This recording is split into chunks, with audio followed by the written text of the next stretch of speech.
ಈ ಹಿಂದೆ ದೇಶದ ನಂಬರ್ 1 ಕಾರ್ಖಾನೆ ಆಗಿದ್ದಂತ ಸಂಕೇಶ್ವರದ ಹಿರಣ್ಯಕೇಶಿ ಸಕ್ಕರೆ ಕಾರ್ಖಾನೆಗೆ ಅಧಿಕೃತವಾಗಿ ಇವತ್ತು ಅಣ್ಣಾ ಸಾಹೇಬ್ ಜೊಲ್ಲೆ ಅವರ ದರ್ಬಾರ ಆರಂಭವಾಗಿದೆ ಅಂತ ಹೇಳ್ಬೋದು. ಯಾಕೆಂದ್ರೆ ಕಳೆದ ಸೀಸನ್ ನಲ್ಲಿ ಏನ್ ರಮೇಶ್ ಕತ್ತಿ ನೇತೃತ್ವದಲ್ಲಿ ಸಕ್ಕರೆ ಕಾರ್ಖಾನೆ ತನ್ನ ಕಾರ್ಯವನ್ನ ಆರಂಭಿಸಿತ್ತು, ಈ ಬಾರಿ ಹೊಸ ನೇತೃತ್ವದಲ್ಲಿ ಸಕ್ಕರೆ ಕಾರ್ಖಾನೆ ಈ ಬಾರಿ ಹಂಗಾಮನ ಆರಂಭಿಸ್ತಾ ಇದೆ. ಯಾಕೆಂದ್ರೆ ತಮ್ಗೆಲ್ಲರಿಗೂ ಈಗಾಗಲೇ ಗೊತ್ತಿರುವಂತೆ ರಮೇಶ್ ಕತ್ತಿ ಪರವಾಗಿದ್ದಂತ ಸಕ್ಕರೆ ಕಾರ್ಖಾನೆ ಆಡಳಿತ ಇವತ್ತು ಕೈತಪ್ಪಿ ಜೊಲ್ಲೆ ಅವರ ನೇತೃತ್ವದಲ್ಲಿ ಹೋಗಿದೆ. ಹೀಗಾಗಿ ಅಧಿಕೃತವಾಗಿ 2025ನೇ ಸಾಲಿನ ಕಬ್ಬು ನುರಿಸುವ ಹಂಗಾಮನ ಇವತ್ತು ಅಧಿಕೃತವಾಗಿ ಬಯಲಾರ್ ಪ್ರತಿಭಟನೆ ಮಾಡುವುದರ ಮೂಲಕವಾಗಿ ಜೊಲ್ಲೆ ಅವರು ಈ ಸೀಸನ್ ಅನ್ನ ಆರಂಭಿಸಿದ್ದಾರೆ. ನೋಡೋಣ, ಪ್ರಥಮ ಬಾರಿಗೆ ಸಕ್ಕರೆ ಕಾರ್ಖಾನೆಯ ಒಂದು ಜವಾಬ್ದಾರಿಯನ್ನು ಹೊತ್ತಂತ ಜೊಲ್ಲೆ ಅವರು ಈ ವರ್ಷದಲ್ಲಿ ಯಾವ ರೀತಿಯಾಗಿ ಕಬ್ಬು ನುರಿಸುವಿಕೆಯನ್ನ ಆರಂಭಿಸಿ ರೈತರಿಗೆ ಯಾವ ರೀತಿಯ ಭರವಸೆಯನ್ನ ತುಂಬುತ್ತಾರೆ ಅನ್ನೋದನ್ನ ನಾವು ಮುಂದಿನ ದಿನಗಳಲ್ಲಿ ಕಾದ್ ನೋಡೋಣ.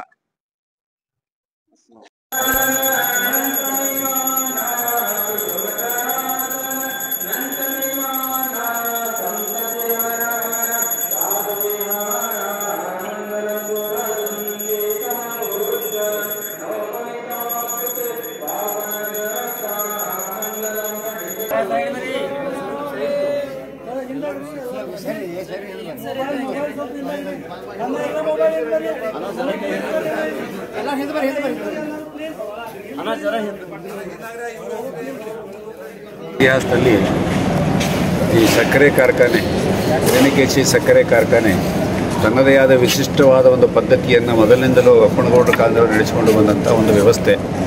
ಆಮೇಲೆ ಬಸನಗೌಡರು, ಆಮೇಲೆ ಅನೇಕ ಜನ ಇದನ್ನೆಲ್ಲ ಆಳಿದಂಥ ಒಂದು ವ್ಯವಸ್ಥೆ ಇದೆ. ಅಲ್ಲಿಂದನೂ ಇಲ್ಲಿಯವರೆಗೆ ಈಗ ಜೊಲ್ಲೆಯವರ ಕೈಯಲ್ಲಿ ಬಂದ ಮೇಲೆ ಭಾಳಷ್ಟು ತುಂಬ ಚೆನ್ನಾಗಿ ಕೆಲವೇ ದಿವಸಗಳಲ್ಲಿ ಭಾಳಷ್ಟು ವ್ಯವಸ್ಥಿತವಾಗಿ ಆಗ್ತಕ್ಕಂಥ ಕೆಲಸ ಬಂದಿದೆ. ಇದರಿಂದ ರೈತರಿಗೂ ಅನುಕೂಲ ಆಗುತ್ತೆ, ವರ್ಕರ್ಸಿಗೂ ಅನುಕೂಲ ಆಗುತ್ತೆ, ದೇಶಕ್ಕೂ ಅನುಕೂಲ ಆಗ್ತಕ್ಕಂಥ ಒಂದು ಕೆಲಸ ಇದು.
प्रभाव स्वरूपी पंचमी शिवलिंगेश्वर महास्वामी विशुद्ध संस्थान निर्देशिवर भाषणिಗೆ ವಂದಿಸಿ ಅದೇ ಪ್ರಕಾರ ಶ್ರೀಗಳ ಜಗದ್ಗುರು शंकराचार्य श्री सच्चिदानंद अभिनव विद्वान श्री भारती महास्वामी जी संकेश्वर करवीर महासंस्थान मठ संकेश्वर ಭಾಷಣಿಗೆ ವಂದಿಸಿ ಕಾರ್ಖಾನೆಯ ಅಧ್ಯಕ್ಷರಾದ ಬಸವರಾಜ್ ಕಲ್ಲಟ್ಟಿ ಅವರೇ, ಉಪಾಧ್ಯಕ್ಷರಾದ ಅಶೋಕ್ ಶೆಟ್ಟಿ ಅವರೇ, ನಿಬಂಧನೆ ಶಾಸಕರಾದ ಸಂಚಾಲಕ ಗದ್ದೆ ಅವರೇ ಹಾಗೂ ಈ ಭಾಗದ ಮಾಜಿ ಸಚಿವರಾದ ಶಶಿಕಾಂತ್ ನಾಯ್ಕ ಅವರೇ, ಸಂಗಮ್ ಸಹಕಾರಿಕಾ ಸಕ್ಕರೆ ಕಾರ್ಖಾನೆ ಅಧ್ಯಕ್ಷರಾದ ರಾಜೇಂದ್ರ ಪಾಟೀಲ್ ಅವರೇ ಹಾಗೂ ಮಾಜಿ ಮಹಾಪೌರರಾದ ಮಂಡು ಆತ್ಮರೆ ಅವರೇ ಹಾಗೂ ಮಾಜಿ ಅಧ್ಯಕ್ಷರಾದ ನಮ್ಮ ಸರ್ಕೋಳಿ ಅಣ್ಣ ಅವರೇ, ಅದೇ ಪ್ರಕಾರ ಎಲ್ಲ ವೇದಿಕೆ ಮೇಲೆ ಆಶೀರ್ವಾದ ಎಲ್ಲ ಹಿರಿಯರೇ, ಅಣ್ಣ ತಮ್ಮಂದಿರೇ ಹಾಗೂ ಯಾವತ್ತು ಕಾರ್ಮಿಕ ಬಂಧುಗಳೇ, ಭಗಿನಿಯರೇ ಮತ್ತು ಪತ್ರಿಕಾ ಮಾಧ್ಯಮದ ಮಿತ್ರರೇ, ಈಗಾಗಲೇ ನಮಗೆ ತಿಳಿದಂತೆ ಇವತ್ತು 66ನೇ ಹಂಗಾಮವನ್ನು ನಾವು ಪ್ರಾರಂಭ ಮಾಡ್ತಾ ಇದ್ವಿ. ಬಹುತೇಕ ಈ ಭಾಗದಲ್ಲಿ ಒಂದು ಹಿರಿಯ ಸಂಸ್ಥೆ ಅನ್ಬೋದು ನಾವು. ಮೊದಲನೇದಾಗಿ ವಸಂತದ ಸಾಂಗ್ಲಿ, ಪಂಚಗಂಗಾ, ಇಚ್ಚಲಕರಂಜಿ ಮತ್ತು ಸಂಕೇಶ್ವರ ಏಕಕಾಲಕ್ಕೆ ಪ್ರಾರಂಭವಾದ ಸಂಸ್ಥೆಗಳು ಸುಮಾರು ವರ್ಷಗಳಿಂದ ಒಂದು ಹಿಂದೆ ಒಳ್ಳೆಯ ಒಂದು ಸಂಸ್ಥೆಯಾಗಿ ಹೊರಹೊಮ್ಮಿ ಇವತ್ತು ದೇಶದಲ್ಲಿ, ರಾಜ್ಯದಲ್ಲಿ ನಂಬರ್ 1 ಸಕ್ಕರೆ ಕಾರ್ಖಾನೆ ಎಂದು ಹೆಸರುವಾಸಿಯಾಗಿ ಎಲ್ಲ ದಿನಗಳಿಂದ ಬಹುತೇಕ ಸ್ವಲ್ಪ ಮಟ್ಟಿಗೆ ತೊಂದರೆಯಲ್ಲಿ ಸಿಕ್ಕಿದೆ. ಈ ವರ್ಷದಿಂದ ಮತ್ತೆ ಹಿರಿಯರಾಗಿ ಎಲ್ಲ ಅಧ್ಯಕ್ಷರು, ಉಪಾಧ್ಯಕ್ಷರು, ನಿರ್ದೇಶಕ ಮಂಡಳಿಯ ಒಂದು ಆಶೀರ್ವಾದ ಸ್ವಾಮೀಜಿಯವರ ಆಶೀರ್ವಾದದಲ್ಲಿ ಇವತ್ತು ನೀರೇಶ್ವರ ಸಂಸ್ಥೆ ಮತ್ತು ಡಿಸಿಸಿ ಬ್ಯಾಂಕ್ ಮುಖಾಂತರ ಈ ಸಂಸ್ಥೆಯನ್ನು ವಲಯಗೆ ಈಗಾಗಲೇ ತಯಾರಿಯಲ್ಲಿದ್ದು ಈ ಹಂಗಾಮ ಕೂಡ ನಾನು ಕಾರ್ಮಿಕರಿಗೆ ಸ್ವಲ್ಪ ಟೈಮ್ ನಲ್ಲಿ ಇದ್ರು ಕೂಡ ಸಾಮಾನು ಲೇಟ್ ಆಗಿದ್ರು ಕೂಡ ಒಳ್ಳೆಯ ರೀತಿಯಿಂದ ಬಹಳಷ್ಟು ಬೇಗನೆ ತಯಾರಿ ಮಾಡಿದ್ರೆ ಅಭಿನಂದನೆ ಸಲ್ಲಿಸಬೇಕು ನಮ್ಮೆಲ್ಲ ಕೂಡ. ಈಗಾಗಲೇ ಹೊಸ ಕೆಲಸಗಳು ಇವತ್ತು ಮಾಡಬೇಕಾಗಿತ್ತು, ಅದರ ಸಮಯ ಕಮ್ಮಿ ಇರೋದ್ರಿಂದ ಕೆಲವೊಂದು ಮಾತು ಮುಂದೂಡಿ ಇವತ್ತು ಈ ವರ್ಷದಲ್ಲಿ 10,000 ಕ್ರಷಿಂಗ್ದೊಂದಿಗೆ 1,50,000 ಲೀಟರ್ ಇಥನಾಲ್ ಪ್ರಾರಂಭದೊಂದಿಗೆ 3 ಜನರೇಷನ್ ಕೂಡ 18 ಮೆಗಾವಾಟ್ ಹೋದ ವರ್ಷಿತ್ತು, ಈ ಸಲ 46 ಮೆಗಾವಾಟ್.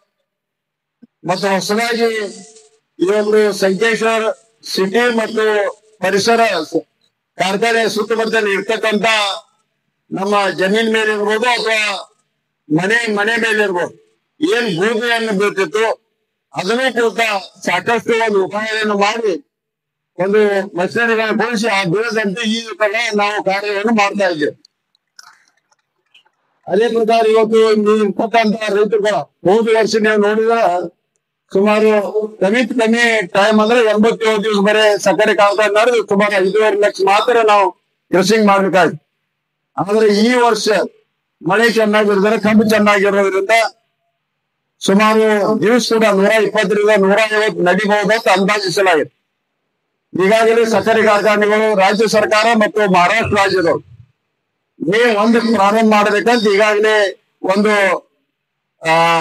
ಆರ್ಡರ್ ಹೊರಡಿಸಿದ್ದಾರೆ. ಅದೇ ಪ್ರಕಾರ ಇವತ್ತು ನಾವು ಕೂಡ ನವೆಂಬರ್ 1 ತಿಳ್ಕೊಂಡ್ರಿ. ಈಗಾಗಲೇ ಬಾಯ್ಲರ್ ಪೂಜಾ ಸರ್ಸಾಧಾರಣ ಈ ಸುತ್ತಮುತ್ತಲಿನ ಎಲ್ಲಾ ಸಕ್ಕರೆ ಕಾರ್ಖಾನೆ ಬಾಯ್ಲರ್ ಪೂಜೆ ಆಗಿದೆ. ಇವತ್ತು ಕಬ್ಬ ಬಿಡಿಸೋ ಹಂಗಾಮ ಕೂಡ ಈಗಾಗಲೇ 8 ತಾರೀಕು ನಿಪ್ಪಾಣಿ ಇರ್ಬೋದು ಮತ್ತು ಇನ್ನುಳಿದ ಕಾರ್ಖಾನೆಗಳು ಕೂಡ ಪ್ರಾರಂಭದಲ್ಲಿ. ಬೇರೆ ಬೇರೆ ಕಾರ್ಖಾನೆಗಳು ಒಂದು 18 ತಾರೀಕು 20 ತಾರೀಕು ಪ್ರಾರಂಭ ಆದಕ್ಕೆ ನಾವು ಕೂಡ ಅದರಲ್ಲಿ ರೆಡಿ ಆಗಿರ್ಬೇಕು. ಮತ್ತೊಮ್ಮೆ ಕಾರ್ಮಿಕರಿಗೆ ಚಾಲೆಂಜ್ ತಗೊಂಡು ರಾತ್ರಿ ಆಗಲಿ ರವಿವಾರ ಸುತ್ತಿ ಅನ್ನೋದೇರಿ ನಾವೇನು ಈಗ ಒಂದು ತಿಂಗಳ ಪರ್ಯಂತ ಮಾಡ್ಕೊಂಡು ಬಂದಿದ್ದೀರಿ. ಮುಂದುವರಿಸಿ ಬೇಗನೆ ನಮ್ಮ ಕಾರ್ಖಾನೆಯನ್ನು ಈ ರೈತರಿಗೆ ಒಂದು ಅನುಕೂಲ ಆಗುವಂತೆ ಬೇಗನೆ ಬೇರೆ ಸಕ್ಕರೆ ಕಾರ್ಖಾನೆಗಳು ಏನ್ ಪ್ರಾರಂಭ ಆಗ್ತವೆ ಅದನ್ನ ರೆಡಿ ಮಾಡಬೇಕಾಗ್ತದೆ. ಅದೇ ಪ್ರಕಾರ ಅಗ್ರಿಕಲ್ಚರ್ ಸೆಕ್ಷನ್ ನವ್ರು ಕೂಡ ಸಾಕಷ್ಟು ಕಟಾವ್ ಇರ್ಬೋದು, ಹಾರ್ವೆಸ್ಟಿಂಗ್ ಇರ್ಬೋದು, ಲೋಕಲ್ದವ್ರಿಗೆ ಒಂದು ಪ್ರಾಧಾನ್ಯ ಒಂದು ಕೊಟ್ಟು ಏನು ಒಂದು ಬೀಡ್ ಗ್ಯಾಂಗ್ ಅಥವಾ ಬೀಡ್ ಹಾರ್ವೆಸ್ಟಿಂಗ್ ಅವ್ರಿಗೆ ನಾವು ದರವನ್ನು ಕೊಡ್ತಿದ್ವಿ, ಕಮಿಷನ್ ಡಿಪಾಸಿಟ್ ಕೊಡ್ತೀವಿ. ಅದೇ ತರವನ್ನು ಕೂಡ ಲೋಕಲ್ದವ್ರು ಕೊಟ್ಟು ಲೋಕಲ್ ಕೂಡ ಪ್ರೋತ್ಸಾಹ ಕೊಟ್ಟು ಇವತ್ತು ಹೆಚ್ಚಿನ ಒಂದು ಕ್ರಷಿಂಗ್ ಮಾಡಲು ಲೋಕಲ್ದವ್ರು ಕೂಡ ಅನುಕೂಲವನ್ನು ಮಾಡಿಕೊಟ್ಟಿದ್ದಾರೆ. ಅದೇ ಪ್ರಕಾರ ಮುಂದಿನ ದಿನಮಾನದಲ್ಲಿ ಈ ಸಕ್ಕರೆ ಕಾರ್ಖಾನೆಯಲ್ಲಿ ಈಗಾಗಲೇ ತಾವು ನೋಡಿದಂತೆ ಒಳಗೆಲ್ಲ ಫ್ಲೋರಿಂಗ್ ಕೂಡ ಇವತ್ತು ಪ್ರಾರಂಭ ಆಗಿದೆ. ಬಹಳಷ್ಟು ಒಂದು ಅಷ್ಟು ಇರೋದ್ರಿಂದ ಇವತ್ತು ಸಾಕಷ್ಟು ಟೈಮ್ ಕೂಡ ಬೇಕಾಗಿದೆ. ಪ್ರಾರಂಭ ಅಂತ ಬೇಗ ಬರೋದ್ರಿಂದ ಕೆಲವೊಂದು ಮುಂದಿನ ವರ್ಷದಲ್ಲಿ ಹಾಕೋದು ಇವತ್ತು ಎಲ್ಲ ಸಕ್ಕರೆ ಕಾರ್ಖಾನೆ ಇರ್ತಕ್ಕಂತ ಈ ಒಂದು ಮುಂದಿನ ದಿನಮಾನದಲ್ಲಿ ಹೆಚ್ಚಿನ ಕ್ರಷಿಂಗ್ ಮಾಡಿ ಇಥನಾಲ್ ಪ್ರಾರಂಭ ಮಾಡಿ ಕೋ ಜನರೇಷನ್ ಮಾಡಿ ಸಾಲವನ್ನು ಕೂಡ ಬೇಗ ತೀರಿಸುವಂತದ್ದು ರೈತರಿಗೆ ಇರ್ಬೋದು ಮತ್ತು ಕಾರ್ಮಿಕರಿರ್ಬೋದು ಒಳ್ಳೆಯ ನ್ಯಾಯವನ್ನು ಕೊಡುವಂತದ್ದು. ಈಗಾಗಲೇ ರೈತರಿಗೆ 17 ರೂಪಾಯಿ ದರದಲ್ಲಿ 50 ಕಿಲೋ ಸಕ್ಕರೆಯನ್ನು ಪ್ರತಿ ಮೆಂಬರ್ ಕೂಡ ಕೊಡಲು ಈಗಾಗಲೇ ಪ್ರಾರಂಭ ಆಗಿದೆ. ಕಾರ್ಮಿಕರು ಕೂಡ 7ನೇ ವೇತನ ಪ್ರಾರಂಭ ಆಗಿದೆ. ಇನ್ನು ದೀಪಾವಳಿಯಲ್ಲಿ ನಮ್ಮ ಅಧ್ಯಕ್ಷರು ಉಪಾಧ್ಯಕ್ಷ ಎಲ್ಲ ನಿರ್ದೇಶಕ ಮಂಡಳಿ ಸೇರಿ ವಿಚಾರ ಮಾಡಿ ಬೋನಸ್ ಸದ್ಯದಲ್ಲಿ ಡಿಕ್ಲೇರ್ ಮಾಡಿ ದೀಪಾವಳಿಯಲ್ಲಿ ಕೊಡುವಂತಹ ಒಂದು ಪ್ರಕ್ರಿಯೆ ಕೂಡ ನಾವು ಪ್ರಾರಂಭ ಮಾಡ್ತಾ ಇದ್ದೇವೆ.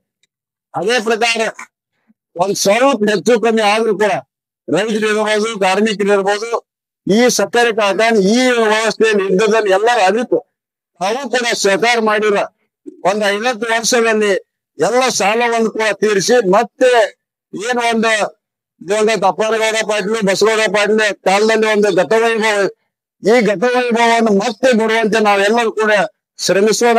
ನಾವೆಲ್ಲರೂ ಕೂಡ ಸಹಕಾರ ಕೊಡ್ಬೇಕಂತ ಕೇಳಿ ನನ್ನ ಮಾತು ನಮಸ್ಕಾರ.